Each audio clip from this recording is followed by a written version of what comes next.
Makinabang ka ba sa bagong senior pension? Mga kababayan, sandali lang. Kung ikaw o ang iyong mga magulang ay senior citizen, kailangan mong manood nito hanggang dulo dahil may malaking pagbabago na magaganap sa Enero hanggang Pebrero 26.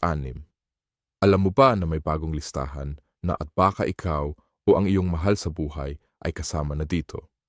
Hindi na ito biro-biro dahil opisyal na ang announcement at maraming senior citizens ang makakatanggap ng pensyon na matagal nang hinihintay. Sa video na ito, ibibigay ko sa inyo ang kumpleto at detalyadong impormasyon tungkol sa sino-sino ang kwalipikado sa bagong pension program. Magkano ang matatanggap mong buwan ng pensyon?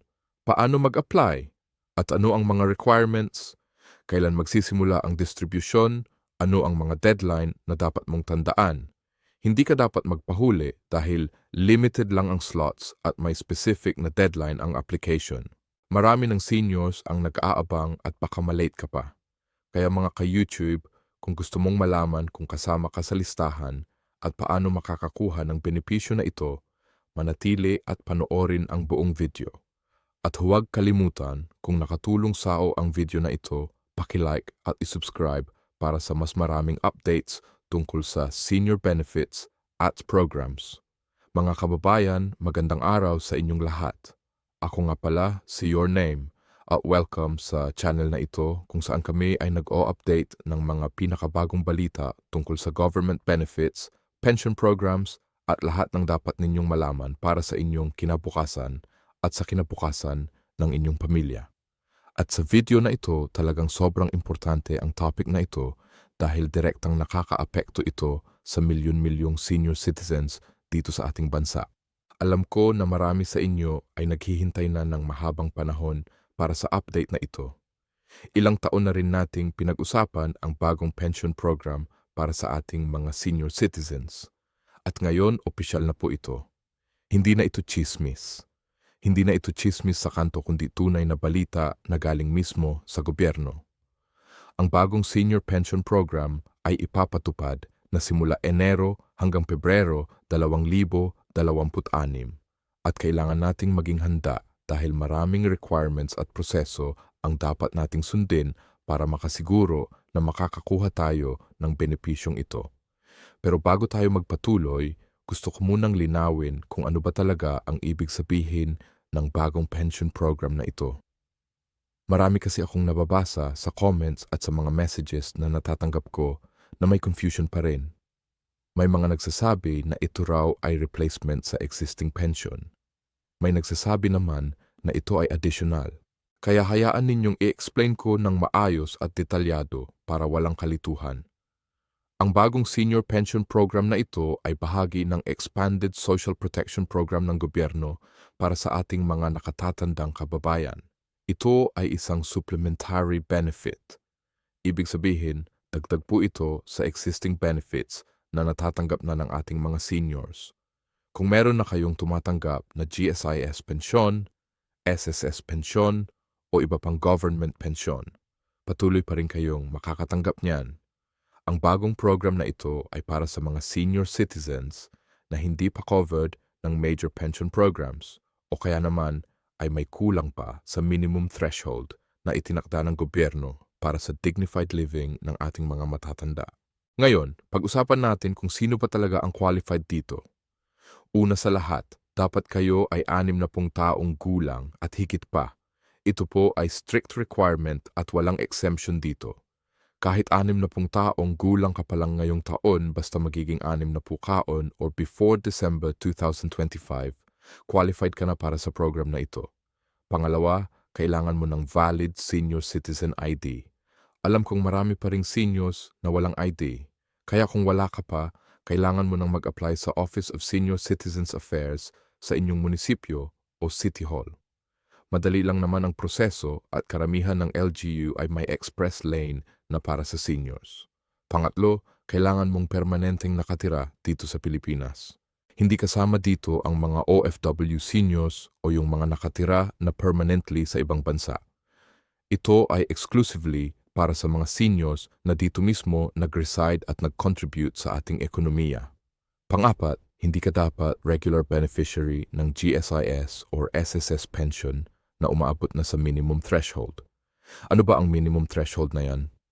Currently, ang threshold ay buwanan. Ibig sabihin kung ang combined pension mo mula sa lahat ng sources ay hindi pa umaabot ng 5,000 piso, buwanan, qualified ka para sa supplementary pension na ito. Pero may additional requirements din tayo na kailangan ninyong alamin. Kailangan ninyong mag-submit ng proof of residency. Pwedeng barangay certificate, utility bills o kahit anong dokumento na magpapatunay na kayo ay naninirahan sa address na inyong ilalagay sa application. Kailangan din ng valid government-issued ID bukod sa senior citizen ID ninyo. Pwedeng postal ID, PhilHealth ID o kahit national ID kung meron na kayo. At kailangan ng accomplished application form na makukuha ninyo sa DSWD office o sa online portal ng government. Ngayon, pag-usapan naman natin ang pinakahinihintay ng lahat. Magkano ba ang matatanggap natin dito? Based sa latest advisory ng DSWD, ang basic monthly pension ay 3 piso pero hindi po diyan nagtatapos. May additional allowances pa na pwede ninyong makuha depende sa inyong situation. Kung kayo ay solo senior, ibig sabihin walang anak na tumutulong o walang legal guardian na may income, may additional 1,000 pesos kayo. Kung kayo ay may disability or may chronic illness na nakacertify ng licensed physician, may another 1,000 pesos allowance. At kung kayo ay nasa 4th class or 5th class municipality, may dagdag 500 pesos para sa cost of living adjustment. Kaya tignan ninyo kung ikaw ay solo senior na may disability at nakatira sa remote area, ang total monthly pension mo ay pwedeng umabot ng 5,500 piso. Hindi ito malaking halaga para sa iba, pero para sa maraming seniors na walang regular income, ito ay napakalaking tulong. Isipin ninyo na lang 5,000 piso kada buwan, yan ay 5,000 piso sa isang taon. Pwede na yan pambili ng maintenance medicine, pambayad ng bills o kahit pang emergency fund lang.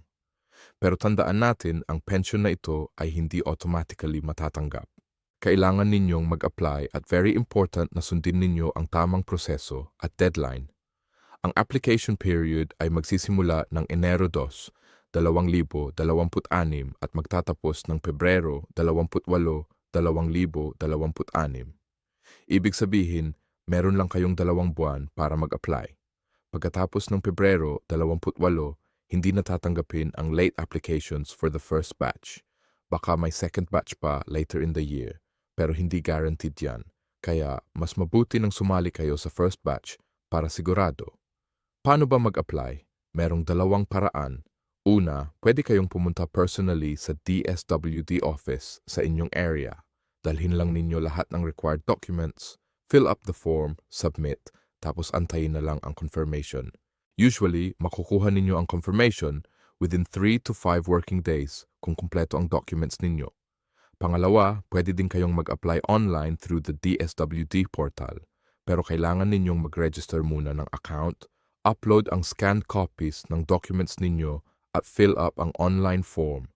Mas convenient ito kung ayaw ninyong pumila sa office pero kailangan ninyong may access sa computer or smartphone at may internet connection. Maraming seniors ang natatakot sa online application, hindi nila alam paano, pero huwag kayong mag-alala. Maraming barangay ngayon ay nag-o-offer ng assistance para sa online applications. Pwede kayong lumapit sa barangay hall ninyo at magtanong kung may available assistance. Usually, may mga youth volunteers o barangay staff na tumutulong sa seniors para sa ganitong proseso. At kung meron kayong mga apo o mga anak, pwede din ninyong hilingin sa kanila na tulungan kayong mag-apply online. Ngayong napag-usapan na natin kung paano mag-apply, pag-usapan naman natin kung kailan kayo makakatanggap. According to the implementation timeline, ang first batch ng beneficiaries ay makakatanggap na ng pension by March 2026. Ibig sabihin, kung nag-apply kayo ng January, by March, meron na kayong pension. Ang payout ay monthly at pwede ninyong piliin kung paano ninyo gusto matanggap. May 3 options kayo. Unang, direct deposit sa bank account ninyo. Ito ang pinaka-convenient kung meron kayong existing bank account. Pangalawa, through Land Bank o DBP Cash Card na ibibigay sa inyo ng DSWD. Ito ang para sa mga walang bank account. At third, through partner remittance centers. Kung nasa remote areas kayo na walang bank branches, ang maganda dito, walang maintaining balance ang cash card at walang transaction fee kung gagamitin ninyo sa ATM ng Land Bank o DBP. Kaya kahit malayo kayo sa city centers, may access pa rin kayo sa pera ninyo at every month, automatically credited na ang pensyon ninyo.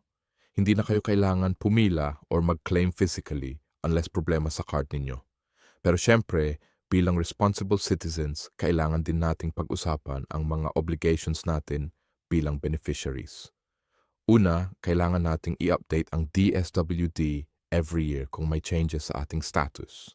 Halimbawa, kung nag-start ka na makatanggap ng SSS pensyon na umaabot na sa threshold, kailangan mong i-report yan para ma-adjust ang benefits mo. Pangalawa, ang pensyon na ito ay strictly para sa personal needs ninyo.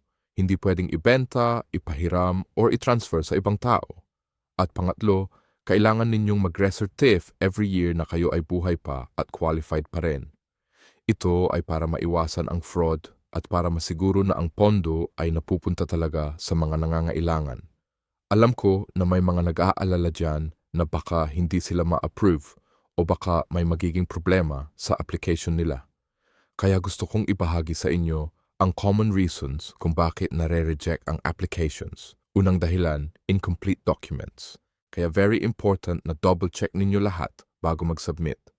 Pangalawang dahilan, hindi tugma ang information sa ID at sa application form. Halimbawa, iba ang spelling ng name sa senior citizen ID ninyo compared sa birth certificate. Kaya siguraduhin ninyo na consistent lahat ng documents ninyo. Pangatlong dahilan, hindi nakapag-submit within the deadline. Kaya ulitin ko, Enero 2 hanggang Pebrero, 28 lang ang window ninyo. At gusto ko ring i-address ang mga common questions na natatanggap ko. Una, pwede ba kayong mag-apply kung wala kayong birth certificate? Yes, pwede. May alternative documents na pwedeng gamitin like baptismal certificate or late registration of birth. Pangalawa, ano mangyayari kung namatay ang beneficiary? Ang pension ay automatic na mataterminate pero may death benefit na one-time payment na ibibigay sa legal heirs. Pangatlo, pwede ba kayong mag-apply kung nasa ospital kayo o bedridden? Yes, may provision para sa representative application pero kailangan ng special power of attorney at medical certificate. Marami rin akong naririnig na nag-aalala sa sustainability ng program. Totoo bang matagal itong tatagal o baka after isang taon mawala na? Based sa government statements, ito ay fully funded program na backed by national budget allocation. May ERMKED funds na specifically para dito at ang projection ay minimum of 5 years ang guaranteed implementation. At syempre, kung successful ang program at nakikita ng government na talagang may positive impact, malaki ang chance na ito ay maging permanent fixture ng social protection system natin. Gusto ko ring i-highlight na ito ay parte lang ng mas malaking social reform agenda ng government. Kasunod nito ay may mga planned programs din para sa persons with disabilities, para sa solo parents at para sa indigenous peoples. Kaya nakikita natin na gradually nag-expand ang safety net ng government para sa vulnerable sectors. At ito ay magandang development dahil ibig sabihin, unti-unti nang nare-recognize ang importance ng social protection, hindi lang para sa empleyado, kundi para sa lahat ng Pilipino. Para sa mga meron pang tanong o concerns, meron kayong pwedeng tawagan na hotline. Ang DSWD hotline ay available from 8 a.m. to 5 p.m., Monday to Friday.